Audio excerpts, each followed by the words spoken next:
This is Bert Seelman with Results or Proof, and I'm coming here to talk to you today about some things that I see every day in the gym. In fact, everybody sees this every day. I call it going to the gym and going nowhere. Going to the gym and thinking that going to the gym is going to get something done. Wrong. First of all, let me explain the difference. Going to the gym is about exercise. The word is exert. This isn't about recreation and having fun and camaraderie and smiling. It means you're going in there to change your level of physical performance. That's what exercise is. It's about exertion. It's about pushing yourself. It's about going above the normal day, everyday levels of performance physically that you do. It's not about fun. It's about a workout, not a fun out. So let's talk about the person going to the gym. We've made the decision to get in shape. We're going to go to the gym. When really we first should have looked at our diet and our nutrition and the response mechanism. Because exercise is a stimulus, it's a stress. It's something done and pushing your levels to help you get to the next level, to hopefully have a positive increase or response toward our performance level.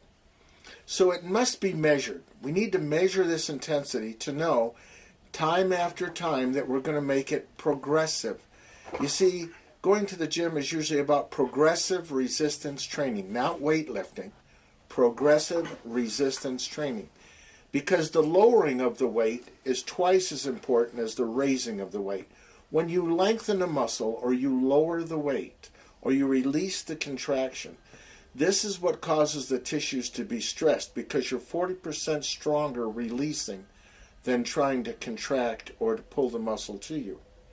So let's talk about this, what we need to do. It needs to be progressive. So we can measure the intensity we're using by our heart rate increases. If you'll wear a heart rate monitor and you'll watch your heart rate monitor, when you get in the gym and you start exerting, you'll see that it increases the harder you push. You need to find levels where you're getting your heart rate up much higher than you're normally doing, where it's causing increased breathing, where it's causing some stress, some discomfort, some sweating, and some rapid heart rate. So you can use your heart rate. You can also figure the intensity or measure this progressiveness by how much weight you're using, how much reps you are doing, how many repetitions. That's the distance you are moving the weight.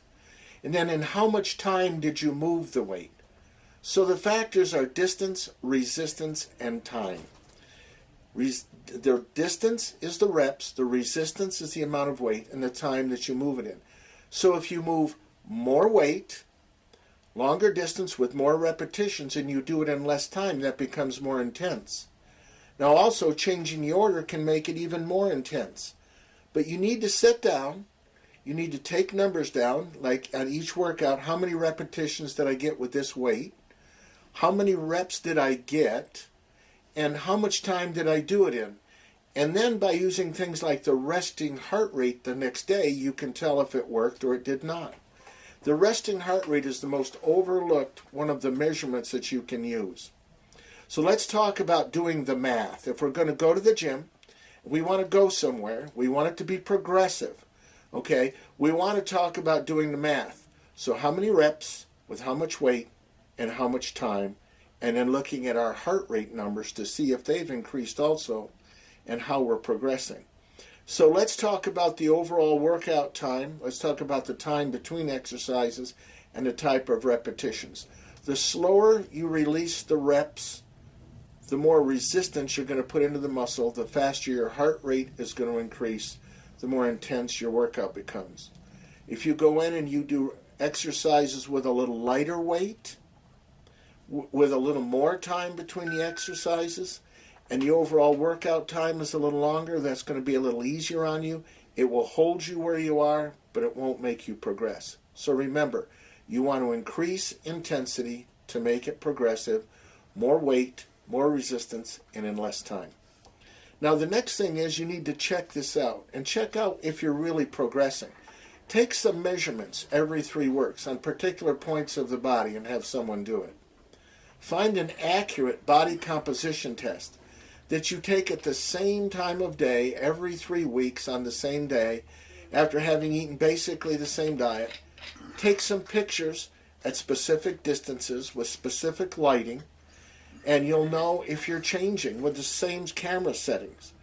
And the other thing you can use, beside those measurements and those pictures and the body comp, is again that lowered resting heart rate. Remember, if your heart rate is 60 every day and you work out hard and the next day it's 63, that said you stress the body. That's good. So when it comes back to 60, most people think they're ready. They are not. You need to let it come back to where it was and then give it another 48 hours, not 24, 48, to see if it actually drops lower than it's been. Then when it's been down lower for 24 to 48 hours, then you're ready for another hard workout.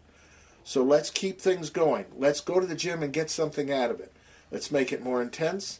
Let's make it progressive. Let's make it positive, and use these facts. Get our book. Go to our website. We get results for people on a constant basis. Compare our results to anyone, anywhere.